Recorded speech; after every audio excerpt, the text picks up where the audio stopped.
दिल्ली की सीएम रेखा गुप्ता की सुरक्षा में बड़ा बदलाव। जनसुनवाई में हमले के बाद मिली जेड कैटेगरी की सुरक्षा। आरोपी राजेश को 5 दिन की पुलिस रिमांड।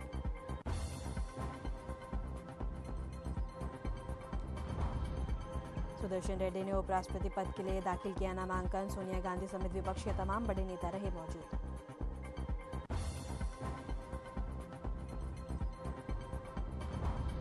यूपी के अमरोहा से वैष्णो देवी जा रही बस पुल से गिरी, एक की मौत, 40 लोग गंभीर रूप से घायल। जम्मू पठानकोट हाईवे पर सभा में हुआ हादसा।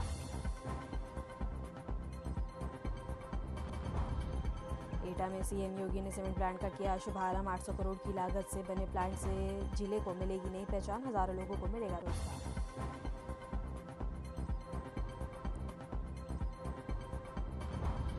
पूर्व सीएम कल्याण सिंह की चौथी पुण्यतिथि पर हिंदू गौरव दिवस कार्यक्रम का आयोजन। अलीगढ़ पहुंचेंगे सीएम योगी। ताल नगरी में हिंदू गौरव दिवस की तैयारी पूरी।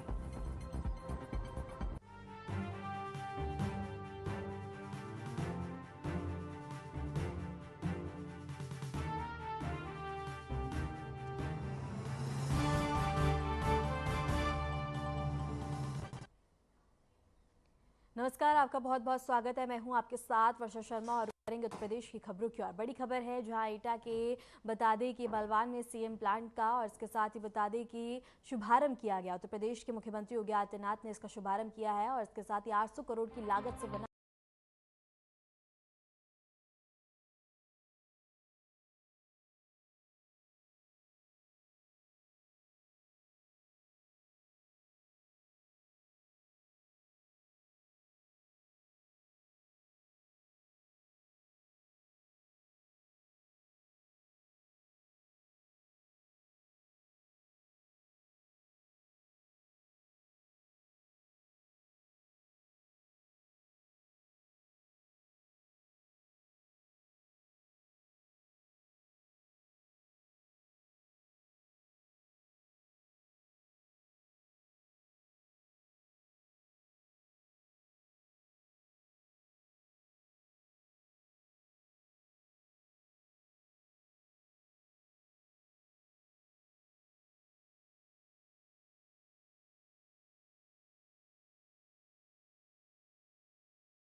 लिंग में सभी 12 ज्योतिर्लिंग पर जहां भी ज्योतिर्लिंग स्थित है वहां पर भूवैज्ञानिक द्वारा किए गए अध्ययन में ये बात सामने आई है कि उन स्थानों में रेडिएशन बहुत अधिक मात्रा में पाया जाता है। यानी कि विज्ञान की भाषा में अगर कहें तो शिवलिंग एक न्यूक्लियर रिएक्टर की भांति काम करता है और न्यूक्लियर रिएक्टर की ऊर्जा को आप समझ सकते हैं। वह एक प्रलयंकारी और विस्फोटक ऊर्जा होती है जो मानव शरीर के लिए बहुत घातक होती है और इस एनर्जी को साथ यूएई सऊदी अरब में नौकरी का अवसर पा सकेंगे। इसके साथ ही जापान जर्मनी में भी बता दें कि ऑफर लेटर और उसके साथ ही सबकी बड़ी खबर है जहां 8वीं पास के लिए विदेश में नौकरी का मौका 26 से 28 अगस्त तक लगेगा रोजगार महाकुंभ। इंदिरा गांधी प्रतिष्ठान में लगेगा यह महाकुंभ जिसका आयोजन किया जा रहा है। यूएई सऊदी अरब में नौकरी का अवसर पा सकेंगे, जापान जर्मनी में रोजगार का और इसके साथ ही बता दें कि ऑफर लेटर मिलेगा।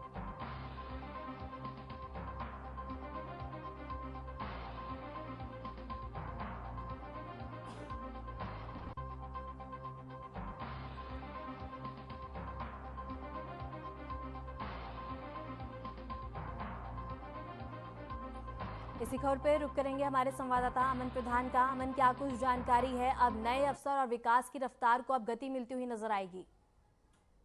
देखिए, जिस तरीके से अगर बात की जाए उत्तर प्रदेश सरकार का जो सेवा योजन का जो विभाग है उसकी तरफ से ये अहम जानकारी दी गई है, जो कि निर्देशक सेवा योजन विभाग के नेहा प्रकाश ने ये अहम जानकारी दी है कि 26 से 28 अगस्त को यानी कि 2 दिन के लिए जो विशाल महाकुंभ आयोजन है, रोजगार मेला है, वो शुरू किया जाएगा। जिसके लिए अगर बात किया जाए उत्तर प्रदेश सरकार की ये अहम भूमिका है।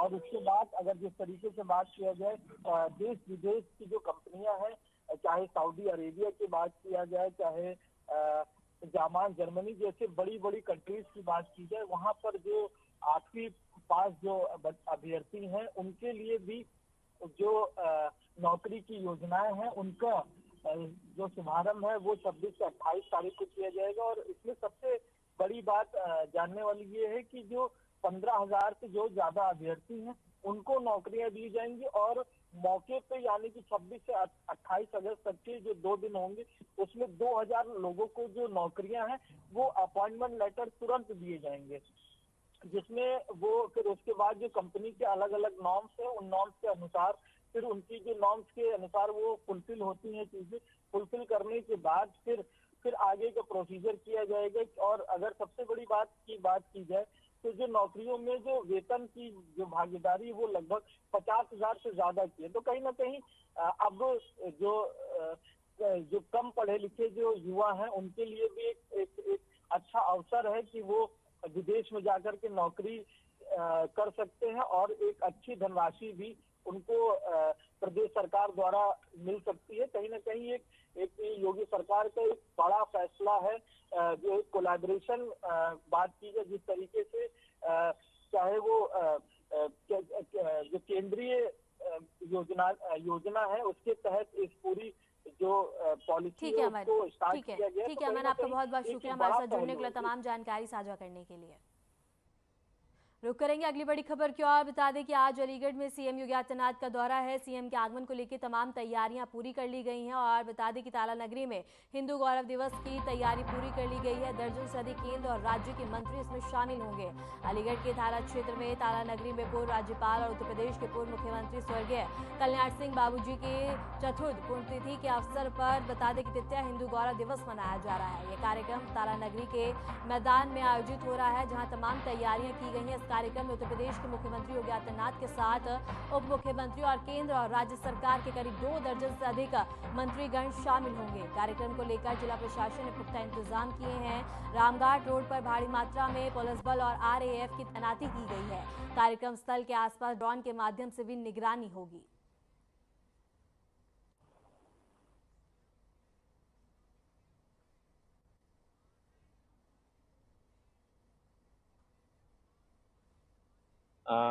अभी तक माननीय मुख्यमंत्री जी का प्रोग्राम आया है जो कि 1 बजे आएंगे और लगभग 1.25 घंटा के आसपास उनका रुकने का है। उसके बाद फिर उनका प्रस्थान है। शेष बहुत सारे गणमान्यों का अभी तक हमें प्राप्त हो चुका है और कुछ ऐसे हैं जिनके बारे में हमें पता है आयोजक के द्वारा कि ये लोग भी आ रहे हैं, तो उनके उनके भी जो टूर प्रोग्राम है वो प्राप्त हो रहे हैं। अभी तक जो हमारी जानकारी में 28 लोग हैं जो कि गणमान्य लोग हैं जो कि आ रहे हैं। व्यवस्था के संबंध में मैं जो शासन के स्तर से प्रशासन के स्तर से माननीय मुख्यमंत्री जी एवं जो हमारे अदर गेस्ट हैं डिप्टी सीएम महोदय के, उन सभी के सुरक्षा और इन सभी की तैयारी हो रही है। बाकी व्यवस्था जो आयोजकों के माध्यम से। इसी खबर पर रुक करेंगे हमारी संवाददाता शशि गुप्ता का। शशि, क्या कुछ जानकारी है सीएम के दौरे को लेकर, क्या कुछ तैयारियां की गई हैं? जी वर्षा, मैं आपको बताना चाहूंगी यह अलीगढ़ में बाबू कल्याण सिंह जी का चौथी पुण्यतिथि मनाई जा रही है और बड़े श्रद्धापूर्वक ढंग से मनाई जा रही है, जहाँ पर पूरी सुरक्षा की पूरी व्यवस्था कर रखी है। सुरक्षा की बात करूँ तो 3-4 दिन पहले से ही यहाँ तैयारियां जोर शोर से चल रही थी और सुरक्षा की व्यवस्था के लिए भाजपा पुलिस बल बुलाई गई थी और यहाँ पूरी तरह शासन प्रशासन मुस्तैद है और ड्रोन कैमरे से पूरी निगरानी रखी जा रही है जिससे कि अप्रिय घटना से होने से बचाया जा सके। और आपको बता दूं, यहाँ लाखों लोगों की संख्या देखने को मिलेगी जैसा यहाँ प्रतीत होता है। जी वर्षा। शशि, सीएम के दौरे को लेकर सुरक्षा के मद्देनजर क्या क्या तैयारियां की गई हैं, कौन कौन से रूट्स को डाइवर्ट किया गया है? जी मैं आपको बताना चाहूंगी, अलीगढ़ के रामगढ़ टोटो स्थित तो यहाँ तारा नगरी में इनका आगमन यहाँ हो रहा है, जहाँ योगी आदित्यनाथ जी और पूरा 12 करीब यहाँ केंद्रीय मंत्री रहेंगे। उन मंत्री को देखते हुए रामगढ़ टोटो को पूरी तरह से डाइवर्ट किया गया है। यहाँ पे आने जाने की व्यवस्था को सुचारू रूप से रोक दिया गया है जिससे कि आने जाने वालों को किसी प्रकार का कोई परेशानी का सामना न करना पड़े। जी बचा। शशि, क्या सीएम के दौरे के दौरान अलीगढ़ वासियों को कोई बड़ी सौगात भी मिल सकती है? जी बच्चा, मैं आपको बताना चाहूंगी, जब भी योगी जी आते हैं कोई ना कोई नई सौगात देकर जाते हैं। जैसा कि बताया जा रहा है कि इस श्रद्धांजलि में वो शिरकत करने आ रहे हैं, तो कहीं ना कहीं वो यहाँ पर कोई अच्छी सौगात देकर जाएंगे। जी बच्चा। ठीक है शशि, आपका बहुत बहुत शुक्रिया हमारे साथ जुड़ने के लिए, तमाम जानकारी साझा करने के लिए। इस वक्त की बड़ी खबर जम्मू कश्मीर से है, जहां बता दें कि वैष्णो देवी जा रही बस पुल में गिरी है और इसके साथ इस हादसे में एक की मौत हो गई, 40 लोग घायल हुए हैं। जम्मू पठानकोट हाईवे पर बता दें कि हादसा हुआ है। यूपी के अमरोहा से ये बस जा रही थी वैष्णो देवी माता के दर्शन करने के लिए। इस वक्त की बड़ी खबर है, जहां जम्मू पठानकोट राष्ट्रीय राजमार्ग पर बता दें कि जोतवाल गाँव के पास एक सड़क दुर्घटना में एक व्यक्ति की मौत हो गई और 40 लोग घायल हो गए हैं। यह हादसा तब हुआ जब बता दें कि कठुआ से कटवा जा रही यात्री बस का टायर फटने से चालक का निरंतर बिगड़ गया और बस पुल से 30 फीट नीचे जा गिरी। एक पीड़ित ने बताया कि हम अमरोहा से वैष्णो देवी की यात्रा पर आ रहे थे और तभी यह हादसा हो गया। सभी लोग घायल हो गए हैं और एक हमारे साथी की जान चली गई है जिसका नाम इकबाल है।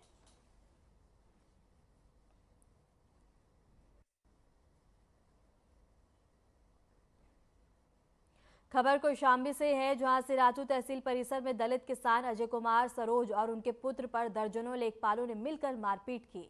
घटना का वीडियो सोशल मीडिया पर वायरल हो गया है। पीड़ित ने आरोप लगाया है कि मत्स्य पालन योजना की जानकारी मांगने पर ही उन पर हमला किया गया और प्रशासन ने उन्हें धमकी दी। स्थानीय लोग कहते हैं कि यह पहली बार नहीं है जब तहसील परिसर में ऐसे मामले सामने आए हैं। सिराथू डीएम योगेश गौड़ ने कहा है कि यह सूचना गलत है और यदि सबूत हैं तो तहरीर के आधार पर कार्रवाई की जाएगी। बावजूद इसके शिकायतों के अब तक किसी लेखपाल पर सख्त कार्रवाई नहीं हुई है।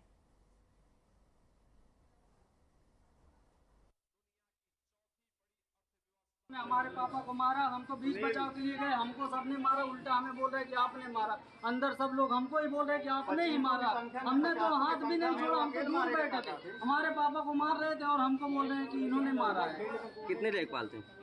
लेखपाल कितने थे आपको? कितने लोग थे?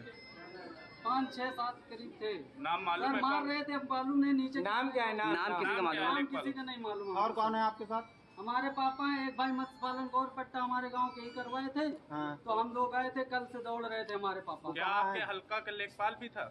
सर हाँ, इस नया अभी चार्ज लिया। मेरा नाम राम प्रसाद है, मैं उधीन निवासी हूँ, थाना मोहब्बतपुर पैंसा, तहसील सिराथू। हमारा 6 तारीख को मत्स्य पालन का पट्टा हुआ था। उसके बाद पट्टे की रसीद लेने गए थे हम, तो वहाँ से रसीद हमको मिली। रसीद जहाँ पैसा जमा होता है वो साहब ने कहा कि तुम एक रिपोर्ट वहाँ से बनवा लो लेखपाल से कि वो लगती है वहाँ तालाब में पानी है कि नहीं है। तो हम कहा ठीक है, तो हम वहाँ गए बनवाने। तो बनवाए तो बोले कुछ खर्चा पानी दो। तो हम कहा कितना दे दें? कहा 5-5 हज़ार दे दो दोनों आदमी। हम थे, हमारा एक पार्टनर और दूसरे तालाब का पट्टा उसका रमेश नाम है। तो हम 1,000 दे के चले आए। तो मुझे मेरे घर में काम लगा था, तो मैंने रमेश को बोला कि चलो अभी लेखपाल आ रहे हैं। बोले हम आ रहे हैं, थोड़ा बाहर काम है, अभी आके कर देते हैं आपका काम। वो लड़का वहाँ बैठा रहा, उसको बैठाए थे, फिर शाम के बोले चलो अब कल आना। फिर कल गया वो लड़का, तो फिर वो बोले चलो ठीक अभी कर देते, कर बैठाए फिर। खबर लखनऊ से है, जहां मंडियाव इलाके में लंबे समय से जमा कूड़े के ढेर से लोगों को काफी ज्यादा परेशानी हो रही है। लगातार शिकायतों और विरोध के बाद नगर निगम ने खास अभियान चलाकर अवैध अतिक्रमण और कूड़े को हटाना शुरू किया है। शिवरी की तर्ज पर यहां कूड़ा निस्तारण मशीन लगाने की तैयारी है, जिससे 3 महीने में समस्या का समाधान होने का दावा किया जा रहा है। स्थानीय लोग अब इंतजार कर रहे हैं कि कब मशीनें लगेंगी और उन्हें असली राहत मिलेगी।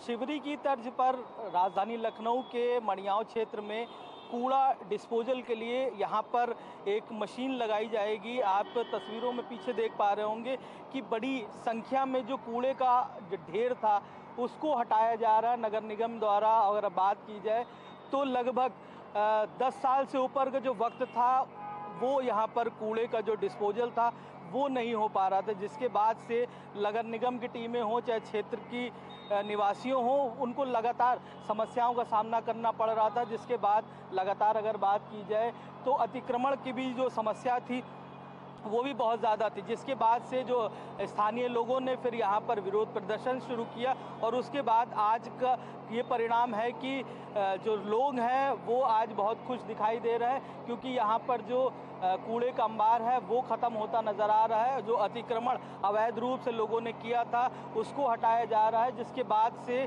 अगर बात की जाए जो कूड़े की जो समस्या है वो उसको हटाया जाएगा। जिसके बाद अभी जो यहाँ पर नगर निगम के अधिकारी हैं उनसे भी बात की गई तो उन्होंने बताया कि शिवरी की तर्ज पर यहाँ पर मशीनें लगाई जाएंगी और यहीं पर ही कूड़े का जो डिस्पोजल है पूरे मड़ियाँव क्षेत्र का वो यहीं किया जाएगा, जिससे जो मड़ियाँव की जनता है उनको किसी तरीके का जो समस्या है उसका सामना न करना पड़े। कैमरा सहयोगी राम सिंह के साथ अमन प्रधान, RN TV।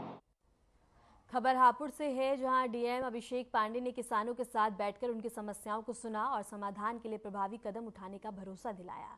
बैठक में फसल बीमा, सिंचाई और कृषि संबंधी योजनाओं पर विशेष चर्चा हुई और डीएम ने कहा कि सरकार किसानों के हित में लगातार काम कर रही है और उनकी मुश्किलों को दूर करने के लिए सभी आवश्यक प्रयास किए जाएंगे।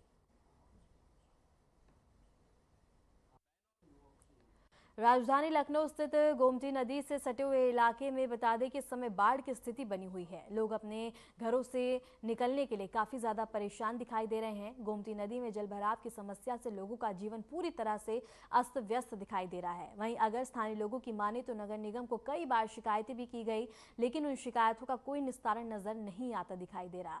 इसके साथ ही RN TV से खास बातचीत में लोगों ने मुख्यमंत्री योगी आदित्यनाथ से खास अपील की है कि वे हमारे घर को देखें और हमारे लिए कुछ ऐसा रास्ता निकाले जिससे बच्चे स्कूल जा सकें।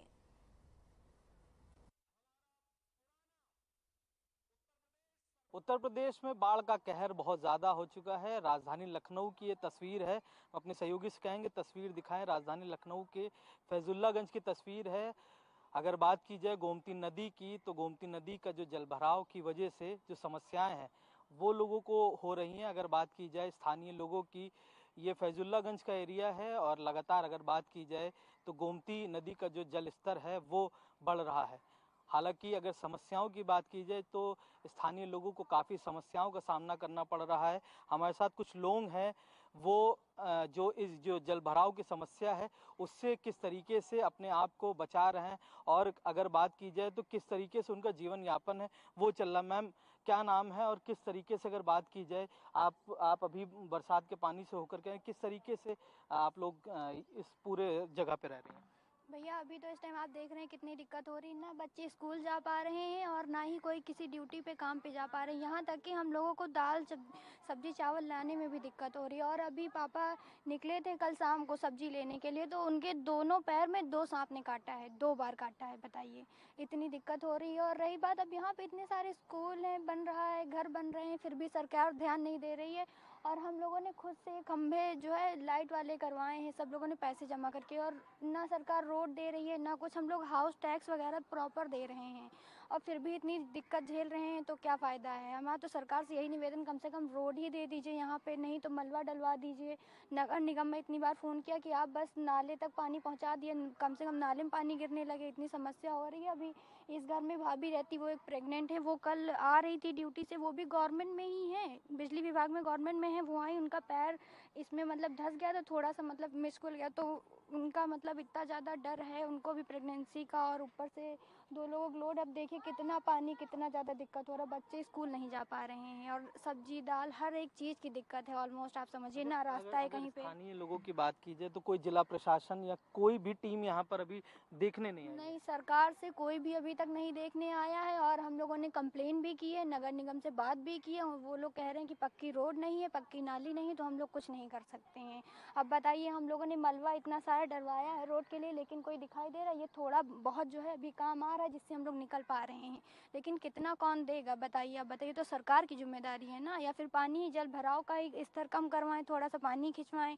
हम लोगों ने यहाँ तक बात की कि आप बस मशीन दे दीजिए, हम लोग खुद से कर लेंगे, पाइप वगैरह दे दीजिए, हम लोग खुद से नाले तक करवा लेंगे। लेकिन अब इतना हम लोग नहीं कर सकते ना, हम लोगों को भी दिक्कत है निकलने में। आप देखिए हम लोग कितने कितने पानी में खड़े हैं, बहुत दिक्कत हो रही है रहने में। और ये किसी एक की समस्या नहीं, ये सबकी समस्या। आप जहाँ तक नज़र डालेंगे वहाँ तक पानी ही पानी है। बल्कि कितना समय हुआ है आपको आवास लिए हुए यहाँ पे, और कब से ये समस्याओं का सामना करना? मैं लगभग 12 साल से रह रही हूँ और हर साल बरसात में ये ऐसा ही होता। अभी तो खैर और भी कम है, लेकिन उससे ज़्यादा इतना यहाँ पे आता है और हर बार कोई नहीं आता यहाँ देखने। बस वोट का टाइम आता है तब फिर लोग आते हैं वोट मांगने के लिए, गाड़ी निकाल ले जाएंगे, तब बात करो तो बस यही होगा, अगले साल से आपके यहाँ काम शुरू होगा, अगले साल से आपके यहाँ काम शुरू होगा, लेकिन कोई भी काम नहीं शुरू हो रहा है।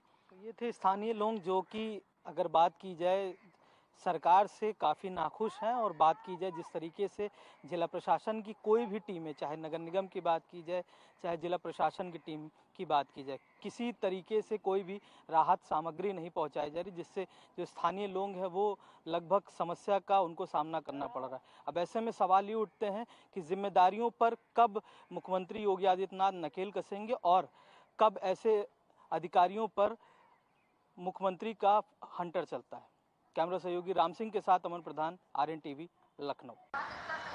बेटा क्या नाम है आपका और आप लोग पानी में खड़े हुए हो, क्या समस्या है, कब से स्कूल आप लोग नहीं जा पा रहे? मेरा नाम दिव्या तिवारी है। हम लोग 15 अगस्त से पहले से नहीं जा पा रहे हैं, बल्कि हम लोग 15 अगस्त को भी नहीं जा पा रहे थे, इतना सारा पानी भरा था यहाँ पे। कभी आप लोगों ने मम्मी पापा ने बात नहीं करी किसी से? करी है पर किसी ने सुनवाई नहीं करी है। स्कूल से मुख्यमंत्री जी से क्या कहना चाहोगे कि यहाँ की ना रोड बनाए पर पानी की समस्या थोड़ा सही कर दें, यहाँ की हल कर दें तो सही है। अब कोई सुनवाई नहीं हो रही है यहाँ से। खबर रायबरेली से है, जहां जिला अस्पताल की पुचैरी में शव न रखने को लेकर मृतक के परिजनों ने जमकर हंगामा काटा। बता दें कि ट्रेन की चपेट में आने से युवक की मौत हुई थी, जिसको लेकर पुलिस और परिजन जिला अस्पताल पहुंचे थे, जहां शव को मुचैरी में रखने को लेकर बता दें कि CSC ने हाथ खड़े कर दिए, जिसके बाद CSC और CMO के बीच तानातनी हो गई और बड़ी भारी बवाल बढ़ता देख मौके पर भारी संख्या में पुलिस पहुंची। इसके साथ ही प्रशासन सिद्धार्थ कुमार के हस्तक्षेप के बाद शव को मुचैरी में रखा गया और पूरा मामला शहर कोतवाली क्षेत्र के अस्पताल का है।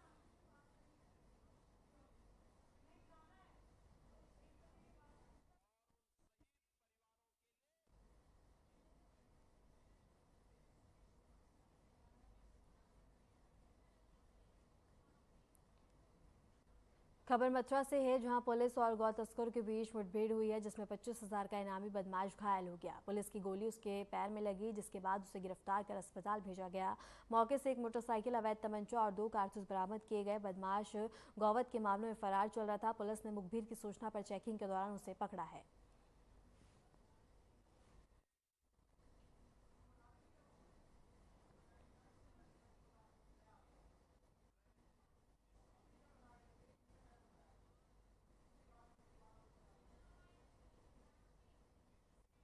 फिलहाल के लिए उत्तर प्रदेश की खबरों में इतना ही। नमस्कार।